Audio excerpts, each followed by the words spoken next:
तो hello student, तो स्वागत है हमारे यूट्यूब चैनल A1 एग्ज़ाम पाठशाला में। मैं अनिश कुमार एक बार फिर से अपने यूट्यूब चैनल में आपका स्वागत है। तो सबसे पहले आप यहाँ पे ध्यान दीजिए कि अगर आप बोर्ड एग्ज़ाम की तैयारी कर रहे हो जैक से, ठीक है, जैक से अगर आप बोर्ड एग्ज़ाम की तैयारी कर रहे हो और 2026 में आपने ये सोचा है कि आपको बोर्ड एग्ज़ाम देना है, ठीक है, और प्रिपरेशन अगर आपसे अच्छा नहीं हो रहा है तो ये चैनल आपके लिए। इस चैनल में सिलेक्टेड क्वेश्चन को कराया जा रहा है और ये सिलेक्टेड क्वेश्चन एग्जाम में हर साल पूछे जाते हैं। 100% गारंटी है कि जितने सारे मैंने अपने चैनल में वीडियो डाले हैं उसमें से सारे क्वेश्चंस जो भी पूछे जाएंगे उसी के अंदर में से पूछे जाएंगे। तो अभी तक आपने हमारे चैनल को सब्सक्राइब नहीं किया है तो चैनल को सब्सक्राइब करें, लाइक करें और शेयर करें। ज़्यादा से ज़्यादा शेयर करें क्योंकि उन बच्चों तक पहुंच पाए जो बच्चे अभी तक तैयारी शुरू नहीं किए हैं बोर्ड एग्ज़ाम के। तो बिना देर किए हम इस वीडियो को सेशन को हम शुरू करते हैं। तो चलिए, क्वेश्चन नंबर 31 में क्या बोला गया है थोड़ा सा ध्यान दीजिएगा। तो थोड़ा सा हम इसको इरेज कर लेते हैं जिससे आपको देखने में दिक्कत ना हो। तो सबसे पहले यहाँ पे दिया हुआ क्वेश्चन नंबर 31 में, चलिए थोड़ा सा हम इसको बड़ा कर लेते हैं। तो क्वेश्चन नंबर 31 में क्या बोला गया है? बोला गया है कि एक अभाज्य गुणनखंड विधि द्वारा 510 और 92 का एचसीएफ और एलसीएम ज्ञात करना है। देखिए ये जो क्वेश्चन है बहुत छोटा क्वेश्चन है जो हर साल एग्जाम में पूछा जाता है बोर्ड एग्जाम में।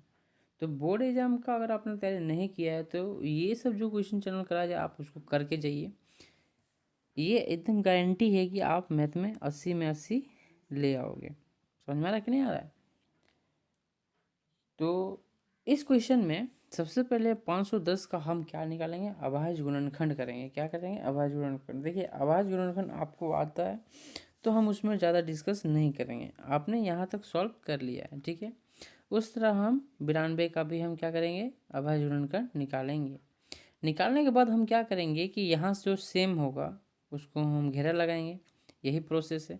तो जो सेम होता है उसे हम क्या बोलते हैं? एचसीएफ होता है सेम। और जो एलसीएम जो दिख रहा है आपको उसमें सेम वाला भी लिखना है, मतलब जो मैच किया उसको भी लिखना है और जो मैच नहीं किया उसको भी हमें लिखना है। तो जो मैच किया वहाँ यहाँ पे भी है और जो मैच नहीं किया उसको भी लिखना है। जब उसको हम सॉल्व करेंगे तो मेरा ये आएगा, ठीक है। तो देखिए ये जो प्रोसेस है आपको समझ में आया होगा, आप जान भी रहे हैं, तो इसमें ज़्यादा डिस्कस हम नहीं करेंगे, हम बढ़ेंगे नेक्स्ट क्वेश्चन की ओर। तो नेक्स्ट क्वेश्चन में क्या है? नेक्स्ट क्वेश्चन में बोला गया है, ये एनसीईआरटी का क्वेश्चन है, बहुत मज़ेदार क्वेश्चन है। बोला गया है कि एक द्विघात बहुपद ज्ञात करें जिसके शून्यकों का योग और तथा गुणनफल 4 और 2 है, ठीक है। तो सबसे पहले माना द्विघात बहुपद को हम कैसे लिखते हैं? ax² plus bx plus c के शून्यक अल्फा एवं बीटा है। तो सबसे पहले हम अल्फा प्लस बीटा का हम शून्यकों का योग बोलते हैं और अल्फा इंटू बीटा का शून्यकों का गुणनफल बोलते हैं, ठीक है।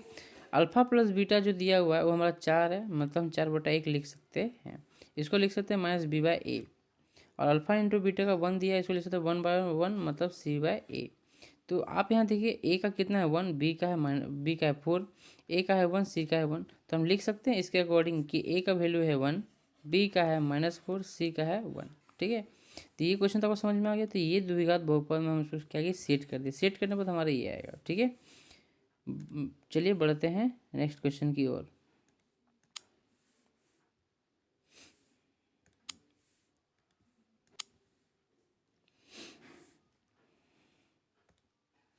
यहाँ पे बोला गया है क्वेश्चन नंबर 33 में बोला गया वह एपी याद करें जिसका तीसरा पद 16 है और सातवां पद 5 है, पांचवें पद से 12 अधिक है।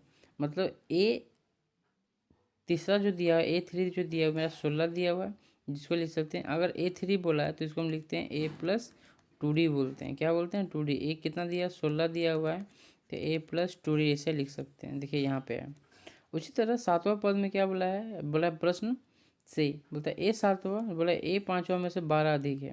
ये प्लस में इधर क्या कर दिया? माइनस में, तो A7 - A5 = 12 आ जाएगा। अब A7 को क्या लिख सकते हैं A+6D, और A5 को हम क्या लिख सकते हैं A+4D। तो माइनस को मल्टीप्लाई कर दिए, मतलब कहने का मतलब क्या है, A7 है तो A7 को हम लिख सकते हैं A+6D, और A5 को हम क्या लिख सकते हैं A+4D। दिख रहा है ना, लिख सकते हैं। अब हम यहाँ पे दिया दोनों वैल्यू को हम पुट कर दिए, बीच में माइनस लगा, मतलब A+6D माइनस A+4D बराबर कितना है 12 है, दिख रहा है। अब हम क्या माइनस को मल्टीप्लाई कर देते हैं A+6D माइनस A-4D बराबर 12, जिसको सॉल्व करेंगे तो प्लस और माइनस कट जाएगा, तो 6 में 4 गया तो 2D बचा 12, D इक्वल कितना निकले 12/2, काट दी कितना 6 बार में, दिख रहा है ना आपका। तो D बराबर मेरा क्या निकल गया 6 निकल गया, ठीक है। D बराबर कितना निकल गया 6। अब वही चीज़ हम क्या करेंगे समीकरण 1 में हम पुट कर देंगे। समीकरण 1 कहाँ है हमारा भाई, समीकरण 1 हमारे यहाँ पे। तो समीकरण 1 में हम क्या कर दिए पुट कर दिए, समीकरण 1 में पुट करने पर D का वैल्यू 6 है, पुट कर दिए, ये निकल गया ये। अब AP का फॉर्मूला क्या होता है A+D, दूसरा A+2D A+3D। अब हम क्या करेंगे, यही चीज़ को हम क्या करेंगे A और D का वैल्यू हम पुट कर दें, तो मेरा एक AP का रेंज निकल जाएगा कि ये मेरा AP ऐसे है, ठीक है। चलिए बढ़ते हैं नेक्स्ट क्वेश्चन की ओर। क्वेश्चन नंबर 34 में क्या बोला गया, ध्यान दीजिएगा।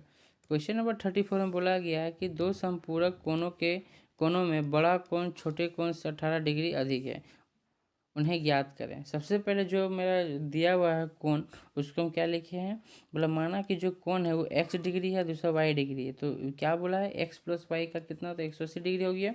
और यहाँ से हम क्या करते हैं, आप ध्यान दीजिए, दूसरा में बोला 18 डिग्री अधिक है, तो x = y + कितना हो गया 18, दिख रहा है। इक्वेशन नंबर 1 और 2। समीकरण 1 से x का मान ज्ञात करेंगे। आप ध्यान दीजिए, यहाँ पे x का क्या निकला वैल्यू y + 18, हम यहाँ पे समीकरण 1 में पुट कर दिए। समीकरण 1 में पुट कर दिए y + 18 + y 180 आ गया, y और y 2y हो गया। 180 में हम 18 घटाएं तो 162 आ गया, तो 2y, तो y = कितना जाएगा 162/2, काटेंगे तो कितना जाएगा 81 डिग्री, मतलब y जो है हमारा कितना निकल गया 81 डिग्री निकला। अब उसी तरह से हम क्या करेंगे x का वैल्यू निकालेंगे। वही चीज़ हम क्या किए पुट कर दिए y का वैल्यू, ठीक है, x में, तो ये मेरा निकल गया x का 99। तो एक हमारा निकल गया x का निकल गया 99 डिग्री, और y निकल गया हमारा 81 डिग्री, ठीक है। चलिए हम बढ़ते हैं नेक्स्ट क्वेश्चन की ओर।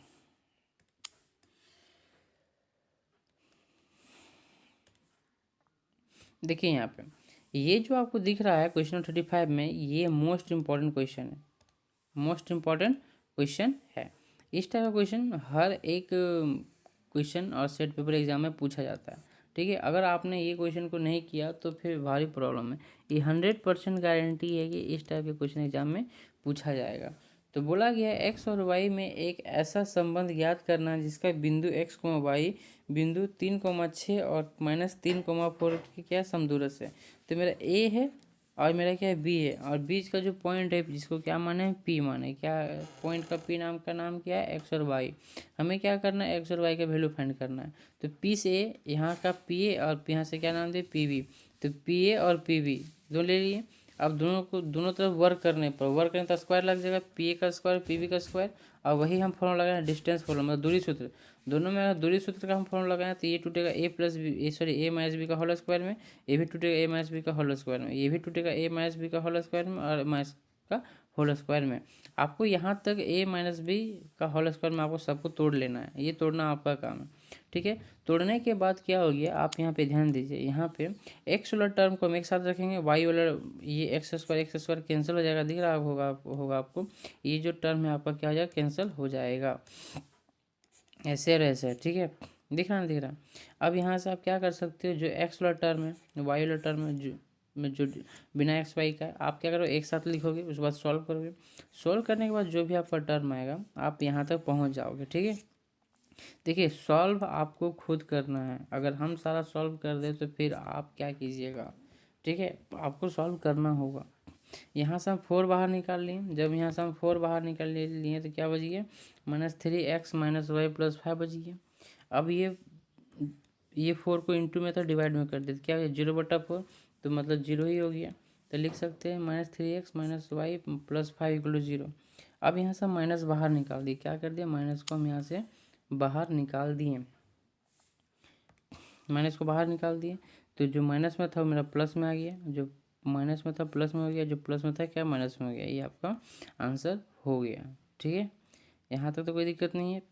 चलिए हम आगे बढ़ते हैं। सबसे पहला नेक्स्ट क्वेश्चन में बढ़ने से पहले आपको थोड़ा सा यहाँ पे ध्यान रखना पड़ेगा। ये जो क्वेश्चन आपको पूछा जा रहा है, यहाँ पे ध्यान दीजिए, ये जो क्वेश्चन पूछा जा रहा है ये मोस्ट इम्पॉर्टेंट क्वेश्चन है, ये मोस्ट इम्पॉर्टेंट क्वेश्चन है। ठीक है, ये एग्ज़ाम इस बार भी पूछा जाएगा, एग्ज़ाम इस बार भी पूछा जाएगा। यदि बोला है 15 कोट ए इक्वल टू 8 है हो तो साइन ए और सेक ए का मान ज्ञात करना है। ठीक है, इसके जगह में आप अगर क्वेश्चन अगर ऐसा लिखे तो कोई गड़बड़ी नहीं है, दोनों सेम चीज़ ही है। यहाँ से हम क्या करते हैं, 15 कोट ए बराबर 8 दिया हुआ है और cot A is equal to 8/15 हम इसको लिख सकते हैं। तो यहाँ से हम लिख सकते हैं तो कोट का क्या होता है, B/P होता है। तो उसके अकॉर्डिंग हम एक फिगर ड्रॉ किए, इसको नाम लिए B होता है, इसको बोलते हैं P बोलते हैं, इसको क्या बोलते हैं हम लोग H बोलते हैं। ठीक है, ये तो आपको पता है। यहाँ से हम H का फॉर्म लगा देंगे, H का फॉर्म हम P और B का वैल्यू पुट कर दिए, सॉल्व किया तो हमारा कितना गया 17 आ गया। साइन P/H का होता है 15/17 लिख सकते हैं, और सेक ए का क्या लिखेंगे 17/18। इसमें कोई प्रॉब्लम तो हुआ नहीं होगा आपको। चलिए नेक्स्ट क्वेश्चन की ओर। बोला है आकृति में, यहाँ ध्यान दीजिएगा, आकृति में ओवर ए और ओवर बी ओवर सी और ओवर डी दर्शाइए कि एंगल ए जो एंगल सी के बराबर है और एंगल बी और एंगल डी के बराबर है।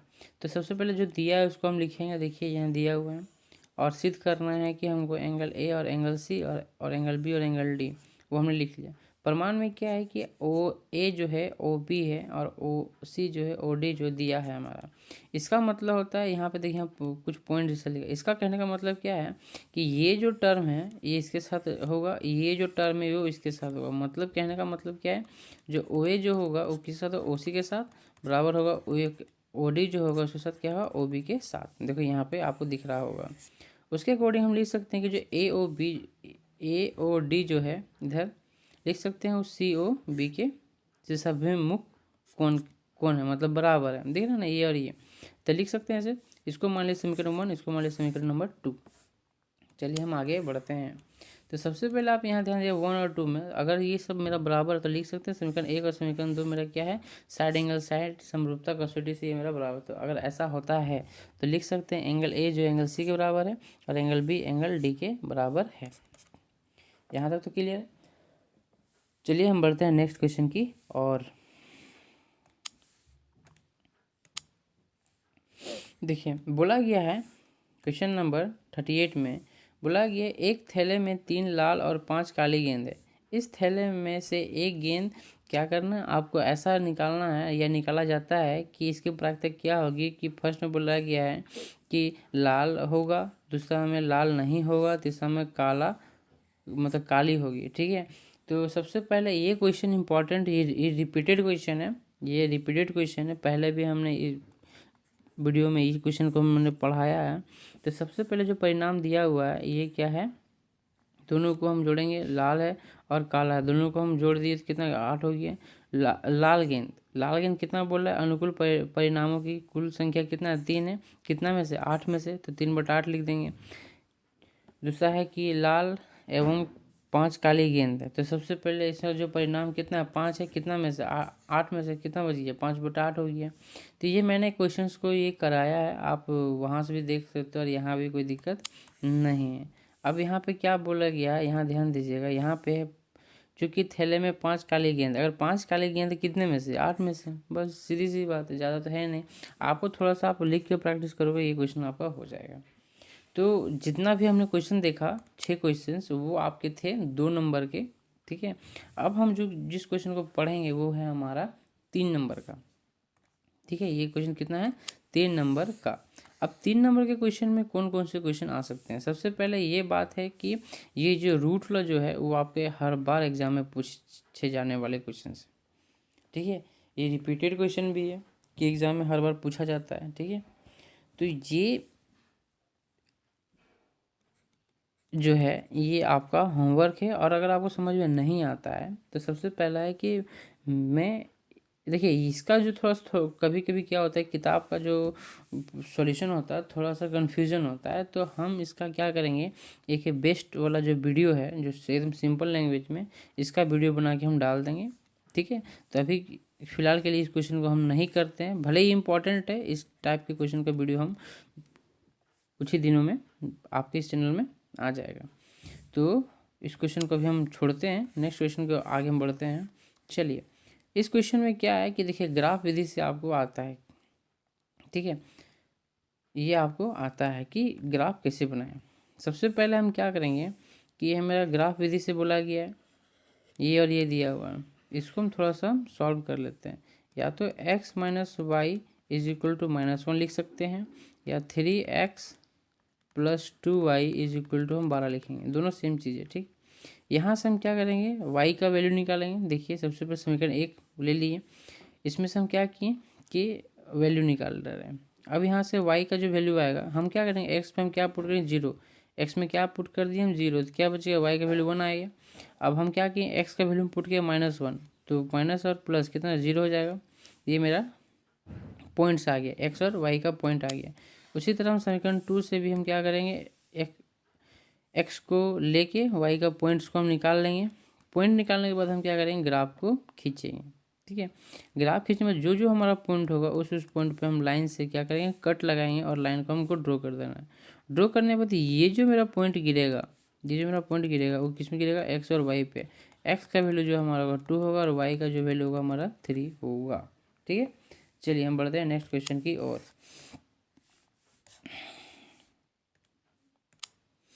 देखिए यहाँ पे बोला है कि उस एपी, ध्यान दीजिए, बोला है उस एपी के प्रथम 22वें पदों का योग याद करें जिसमें से डी 7 है और 22वां पद कितना दिया हुआ है, 149 दिया हुआ है।